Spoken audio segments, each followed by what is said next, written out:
Bonjour Benjamin. Bonjour. Bonjour Julie. Bonjour. Vous êtes en vacances, la rentrée scolaire n'est pas faite et pourtant vous êtes à Ax-les-Thermes dans un stand qui s'appelle Ambassadeur Paris. Mais vous aviez hâte de reprendre votre service ou vous n'aviez plus du tout envie d'être en vacances?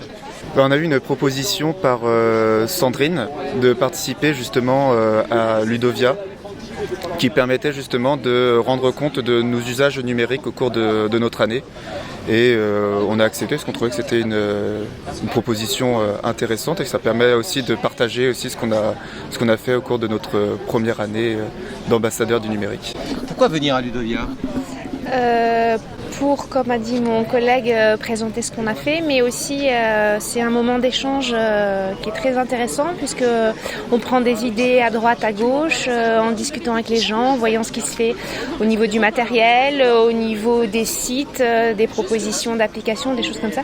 Il y a plein d'idées qui germent, donc on est déjà bourré d'envie sur des projets numériques, mais c'est vrai qu'il y a des choses plus concrètes qui commencent à apparaître et puis nos envies pour la rentrée, je pense, se précise aussi avec ce moment d'échange. Vous avez circulé dans les stands? Oui, on a commencé à regarder un petit peu ce qui était mis en place dans certains stands.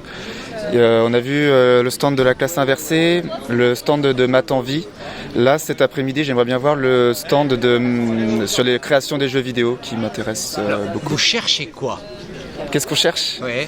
De mon côté, de nouveaux usages, de l'inspiration en fait, voir quels sont les outils qui pourraient m'aider pour l'année prochaine et pour les autres années à améliorer mes pratiques avec le numérique. Et vous avez vu quel stand? Alors moi, une rencontre intéressante, c'est avec les aventuriers où j'ai découvert vraiment ce dispositif. Je m'y lancerai peut-être pas cette année parce que je suis partie dans d'autres projets, mais j'avoue que je garde ça. Je vais aller approfondir un petit peu plus, voir ce qu'ils proposent comme ressources en ligne sur leur site. Donc c'est vraiment une belle rencontre en tout cas. Y a-t-il complémentarité entre ce que vous faites ici et les formations plus théoriques, même si elles sont aussi pratiques, de l'ESP? Totalement. Oui, il y a une continuité sur. Nous, on a une base théorique qui est à l'ESP, qui est revue après sur le terrain avec Sandrine.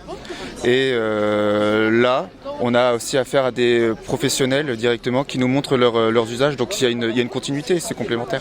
Alors être ambassadeur, c'est aussi être interface avec d'autres collègues, non? Tout à fait. Régulièrement, de toute façon, nos classes sont toujours ouvertes. On en parle en salle des maîtres.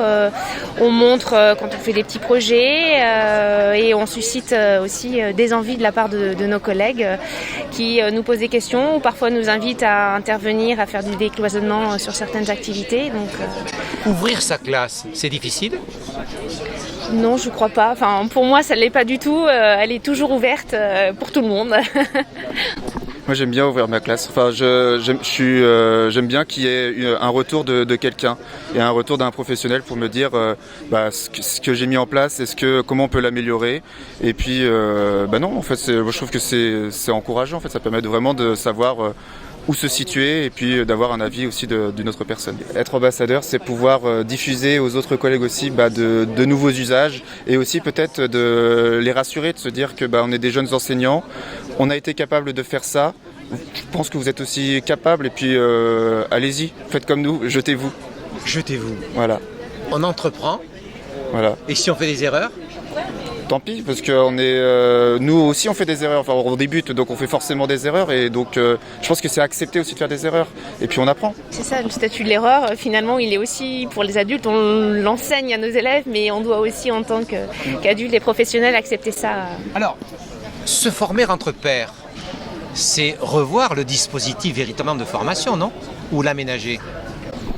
Moi, je pense que c'est complémentaire, c'est qu'il va y avoir un dispositif de formation qui est proposé justement par l'Académie de Paris et puis après il y a le fait aussi d'une autre complicité aussi avec les collègues, ça veut dire que là c'est moins institutionnalisé qu'avec le formateur. Là il y a un collègue où on va se permettre de dire des choses peut-être différemment aussi et puis on a une autre approche, une autre confiance aussi peut-être. Découvrir des méthodes auprès de collègues, se former entre pairs, c'est aussi amorcer une formation tout au long de la vie? Tout à fait. Et c'est, je pense, très important de se nourrir de ça. pour déjà s'enrichir, pour s'ouvrir de nouvelles perspectives, pour creuser d'autres choses, pour avoir des petits déclics en disant tiens, ma collègue le fait différemment de moi, est-ce que je peux pas regarder comment elle fait et finalement détourner et m'approprier la façon dont elle fait. On dit que les enseignants sont par essence des chercheurs. Vous êtes d'accord avec cette affirmation? Chercheurs et créateurs aussi. Je pense qu'il y a aussi une forte dose de créativité chez les enseignants. C'est-à-dire qu'on cherche des dispositifs justement pour pouvoir enseigner de façon la plus pertinente aux élèves, mais il y a aussi une idée de création, que ce soit de la création vidéo, radio, etc. Être enseignant, c'est aussi c'est être soi. Chaque enseignant est unique, hein. Chaque enseignant apporte des choses différentes et forcément on remet tout à sa sauce. Et quand on repart de Ludovia, on repart avec des idées plein la tête. Des idées, puis aussi des questionnements sur comment on va pouvoir intégrer tout ça dans notre classe, comment on va pouvoir aussi diffuser ça aussi auprès des collègues et des contacts aussi. Parce que c'est des idées, c'est des questionnements, mais aussi on rencontre des personnes. Le numérique, c'est aussi un réseau donc. C'est aussi un réseau, oui. Comment vous allez contacter ces collègues? Par quel réseau? Je pense beaucoup par mail. Le Minitel. Donc les réseaux sociaux, vous y viendrez. Vous verrez. C'est ça. Merci à vous deux. Merci beaucoup. Merci beaucoup. Écoutez-les, c'est important. Merci beaucoup.